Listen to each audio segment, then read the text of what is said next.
Valmy, Austerlitz, Ulm, Waterloo, autant de batailles dont les noms nous sont familiers, mais qui, en dehors d'Haïti, a déjà entendu parler de la bataille de Vertières, point d'aboutissement spectaculaire et sanglant de la guerre d'indépendance haïtienne.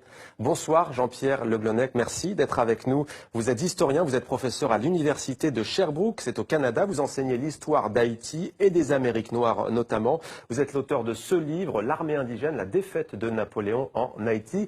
Le livre est publié aux éditions Lux. Alors, vous penchez donc sur cet épisode méconnu de l'histoire de France et de l'histoire d'Haïti. Racontez-nous la bataille de Vertières. La tâche est impossible. L'histoire de la bataille a été racontée par le plus grand historien haïtien du XIXe siècle, Thomas Madiou, à la façon romantique, à la façon Michelet. Et Madiou a alors tout dit. Je ne suis pas sûr qu'il s'est appuyé sur des sources, mais il a tout dit. Finalement, le 18 novembre 1803, c'est vraiment l'acte final de la guerre d'indépendance. Et la bataille, la toute dernière bataille, dure environ 11 heures. Elle commence vers 6 heures du matin. Elle se termine à 5 heures par un orage providentiel. On peut imaginer que cet orage est un signe des dieux vaudous peut-être, qui accompagnent et qui chevauchent les héros de l'armée que l'on appelle l'armée indigène. L'armée de libération haïtienne est dirigée par le général Jean-Jacques Dessalines et on l'appelle donc armée indigène ou armée des Incas, ça dépend des expressions. Cette bataille n'est pas marquée, le soir il n'y a pas vraiment de vainqueur ou de vaincu. Mais ce qui est certain, c'est que dans la nuit du 18 au 19 novembre, le fort de Vertières est évacué par Rochambeau et c'est la fin d'un rêve de résurgence finalement d'un monde colonial français. Ce rêve est le rêve napoléonien. Il s'effondre le soir du 18 novembre 1803.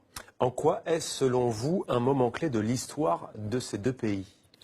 C'est un moment clé puisque le 18 novembre 1803, la plus belle colonie du monde atlantique français, la plus belle colonie du monde atlantique en général, s'effondre. Et il n'y aura plus jamais d'esclavage à Saint-Domingue ou en Haïti.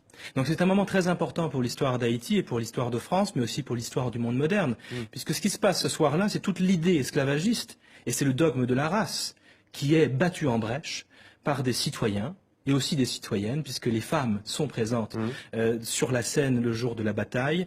L'idée de race, l'idée d'esclavage racial est battue en brèche, et à la place, ce qui triomphe le 18 novembre 1803, c'est le droit à la vie, le droit à la liberté, et le droit à la citoyenneté. Il s'inspire en fait des idéaux de la Révolution française. Alors qui s'inspire de qui? On pourrait dire l'inverse. On pourrait dire finalement que les Français se sont peut-être aussi inspirés de la lutte des esclaves de Saint-Domingue, qui se révoltent à partir de 1791 et qui obtiennent leur liberté.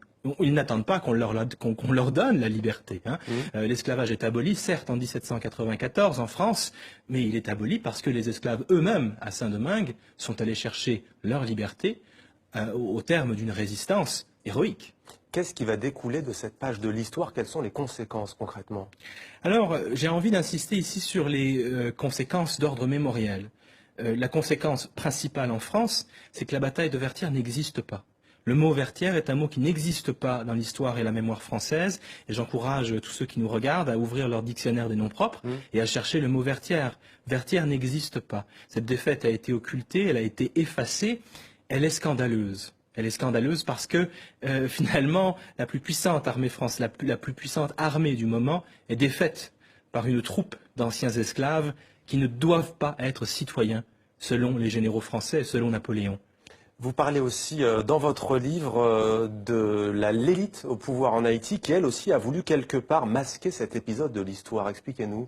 Alors c'est une longue histoire, mais dans les faits, en effet, la bataille de Vertières n'est pas commémorée en Haïti avant les années 1930 environ. Ce qui se passe au XIXe siècle, c'est qu'il y a une lutte de pouvoir entre les différents chefs d'État haïtiens qui cherchent d'abord à cultiver leur propre culte. Donc évidemment, vous comprendrez bien qu'il est difficile de faire une place à des héros ordinaires comme les héros de la toute dernière bataille de la guerre d'indépendance si tous les chefs d'État cherchent d'abord à entrer eux-mêmes dans le panthéon haïtien. Au XXe siècle, Vertières commence à être reconnu comme un moment important dans l'histoire d'Haïti à la faveur de l'occupation américaine du pays. À partir du moment où il y a un nouvel occupant, eh bien, on ressort les héros de Vertières du placard historique et pour mobiliser, c'est ça, pour mobiliser. Mais Vertières est un symbole de résistance populaire, encore aujourd'hui en Haïti. Ouais. Alors justement, beaucoup d'Haïtiens ont connaissance de cette histoire et ils pensent, et pas seulement d'ailleurs les Haïtiens, que ce pays continue de payer aujourd'hui le prix de son indépendance. Est-ce que c'est un sentiment que vous partagez, vous qui travaillez sur cette page de l'histoire? Certainement, certainement. Vertières est un moment scandaleux. Si le 18 novembre 1803 n'existe pas dans le calendrier français, alors que c'est un moment d'histoire de France, c'est qu'il se passe là quelque chose d'impensable. Et qu'est-ce qui est impensable? C'est le renversement de la relation esclavagiste. Première République noire? Première République noire, mais ça va bien au-delà. Le 18 novembre 1803, les maîtres deviennent les esclaves et les esclaves deviennent les maîtres. C'est impensable. C'est bien pire qu'une défaite à Waterloo ou en Russie. Alors voilà en grande partie pourquoi cette bataille continue à être occultée. Jean-Pierre Le Glonec, l'armée indigène, la défaite de Napoléon en Haïti, à lire absolument si vous êtes passionné d'histoire et si vous voulez connaître une partie de l'histoire de France et d'Haïti. Merci à vous d'avoir témoigné dans 64 minutes.